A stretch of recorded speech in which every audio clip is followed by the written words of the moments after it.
Hey guys, if you want to learn how I made this cute Mother's Day's gift, just keep on watching.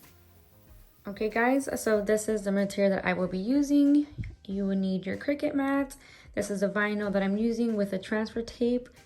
This is my squeegee, my weeding tool, and my frame. You can use any size frame. And of course my Cricut Explorer Air 2. All details of these items will be listed below if you guys have any questions. And of course, our laptop. Okay guys, so the first thing that we're going to do is go into our Cricut design space and click on new. And every time I work on a project, I always start off with a template. It just helps me guide with sizing and where the placement of it is going to be. So I'm going to insert a square, and my frame is about 5.5 by 5.5. So this is my template. This is where I will be adding my word search and anything that I want to cut. I'll just change this to white. Okay, so after this, we need our word search. So we are going to go into Google and type in word search maker. Personally, I like this one because it is very simple, very straightforward. Because all you have to do is type in your words. So these are the names that I am going to be using. And I do want the number of letters down and across to be 10. So once I like that, I will click on create, and it gives you that preview here. Just so you guys can see, here is what 5 would look like, and here is what 15 would look like. It's a little too small for me, so I'm going to change that back to 10 and click on create.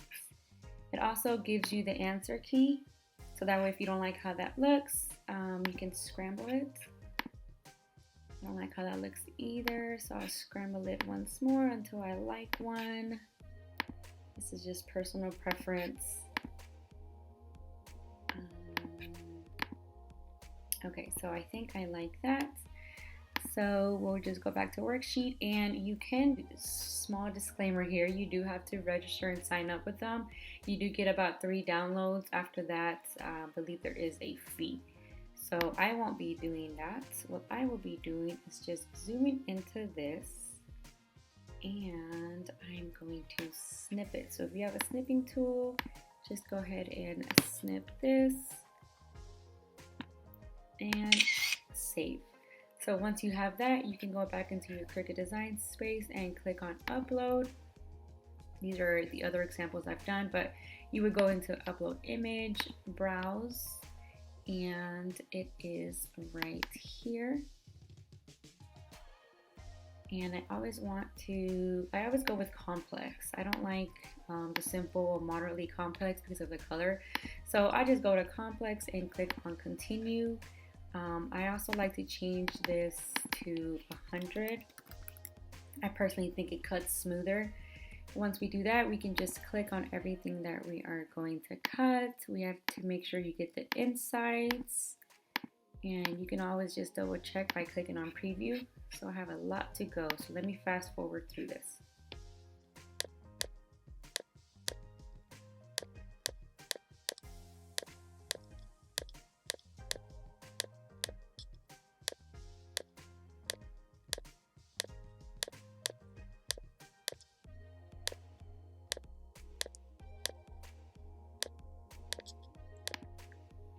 Okay, so once that is complete, you can go ahead and click on continue, and you want to make sure you save as a cut image and then upload. Then once you have that there, you'll go ahead and click on that and insert that image into your Cricut design space. And the rest of this part would just be your personal preference, how you want it to look. So I'm going to change this to a 4. Something like that, and then we can go ahead and add Happy Mother's Day up top. So I am going to put Happy Mother's Day, and the font I want to use is, this is kind of my go-to font. It's called Straight and Simple, just like that, because it's straight and simple. And you want to just size it to your liking, just like that. And I want my colored, I'm going for a yellow, so let's go with yellow, and it'll look something like this. Okay, so once we have this how you want it, now we need to add our paintbrush strokes. So you can either go onto Google, or you can search up one of the images here, and you can search small paintbrush strokes. And the one that I will be using is this right here. Here is the number, and then I'll just click on insert. So I don't want to use these. I want to use this last one. So I'm going to remove everything else by going to contour and just click it on everything I don't want. I do want that, so I'll click on this and this. Everything else should be clicked on, and then you can just click out, and here it is. We have 4 names, so I'm going to duplicate this 4 times, and I want to change this to yellow so it can match my title. Okay, and then here we would just be sizing to cover our words, our names. So I'm going to just go like this. My first name right here is Kaylee, so I just want to make sure that that paintbrush stroke covers the entire name.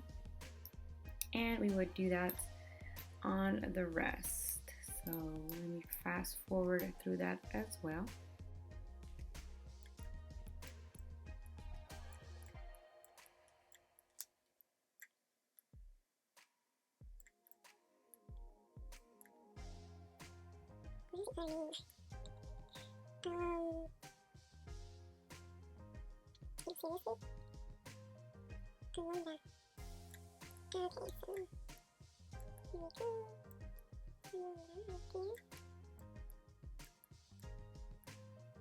Once we have that covered up, we can just click on our word search and arrange that to the front. So here's a little preview of how it'll look. Once you like how this looks, you can go ahead and remove your template, click on make it, and we can go ahead and cut our vinyl. Once here, we are going to connect our machine and click on continue. I always like to cut it on Vinyl Plus, and I always like to change around my layout on this just so it could be easier to cut. So it is going to be something like this.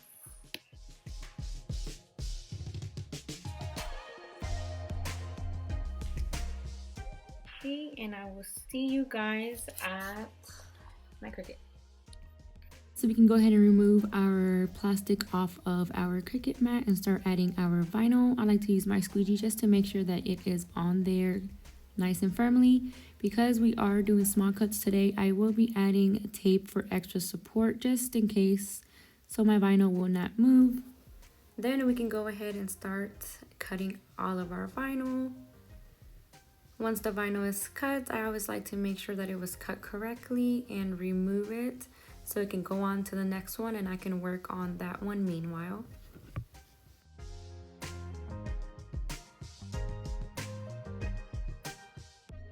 Once we have all of that cut out, we can go ahead and start weeding out our pieces. This was the most stressful and tedious part. I always have trouble with small lettering like this, so I like to use my weeding tool to kind of help me press it down. For example, this V right here, I kind of use it to just put it back in place.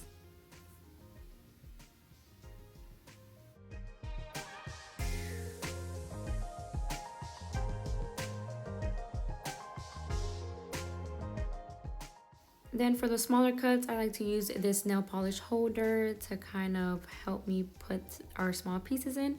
And this is what the finale looks like. Then we can go ahead and grab our frame and remove the backing of it to get the glass.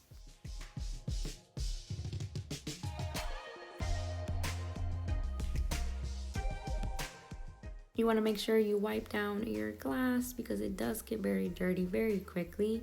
And you want to make sure that there is no bubbles when you are placing down your vinyl. Then we can go ahead and grab our transfer tape and grab our letters just like this.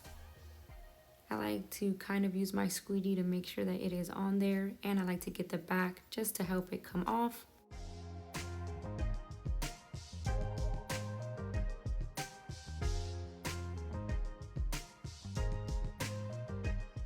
To help keep it centered, I like to use the end of the table, and then I flip over that transfer tape and kind of play around with the placement to get a better idea where I'm putting it at.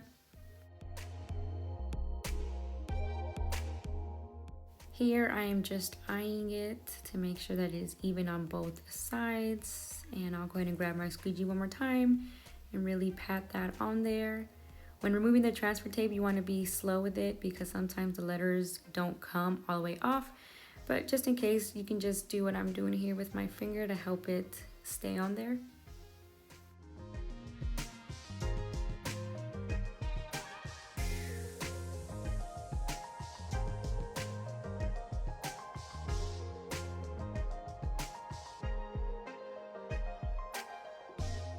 I also like to use my transfer tape as a way to guide me. This transfer tape doesn't have lines. There are some that have lines. I just don't like them. But as you can see here, I put my words at the very end of the tape just to help me align it to keep it straight. And then we can go ahead and place it onto our glass. Here you can just watch me and the pimples on my arm while I place this over.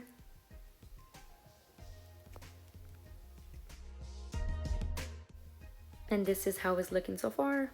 And then for my little paint strokes, I will go ahead and just cut a small piece of transfer tape, turn the glass around, flip it over, and we're gonna go ahead and add it to the back of it.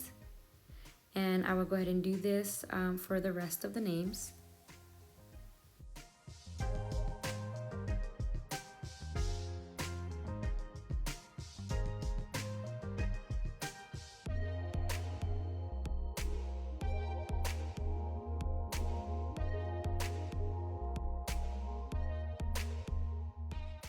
And here's the finale. This is when I first realized that Bianca and Alondra were spelled incorrectly, but that is okay because this is a practice.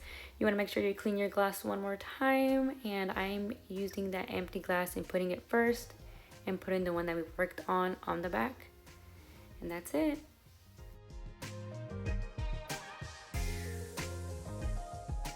Here is the finale. Let me know what you guys think. As you can see, this is also a standing frame that can be used for house decor, or you can hang it up on your wall. Let me know if this video was helpful to you guys, what I could have done different, and please subscribe to my channel for more videos. Thank you guys so much and have a great one.